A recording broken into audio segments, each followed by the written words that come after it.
বিএনপিকে মিডিয়া ট্রায়ালের সম্মুখীন করা হচ্ছে। যে কোনো সময়ের চেয়ে এই মুহূর্তে অনলাইন অ্যাক্টিভিস্টদের সমর্থন বিএনপির বেশি প্রয়োজন বলে মন্তব্য করেছেন দলের ভারপ্রাপ্ত চেয়ারম্যান তারেক রহমান। সন্ধ্যায় অনলাইন অ্যাক্টিভিস্টদের সম্মানে আয়োজিত এক ইফতার মাহফিলে ভার্চুয়ালি যোগ দেন তিনি।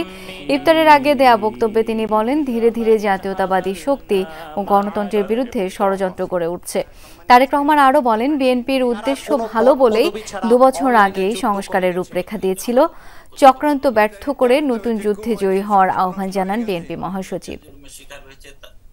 যারা ষড়যন্ত্র করছে বাংলাদেশ জাতীয়তাবাদী দল, বাংলাদেশি জাতীয়তাবাদী শক্তির বিরুদ্ধে, একই সাথে দেশের স্বাধীনতা সার্বভৌমত্বের বিরুদ্ধে, তারা তাদের অবস্থান থেকে তাদের সাথে যে সকল মিডিয়া হাউসের সম্পর্ক আছে তাদের মাধ্যমে ঠিক 1/11-এর সময় যেভাবে বিএনপিকে মিডিয়া ট্রায়ালের সম্মুখীন করা হয়েছিল, ঠিক একইভাবে এরকম একটি প্রেক্ষাপট ধীরে ধীরে তৈরি করার চেষ্টা তারা করছে।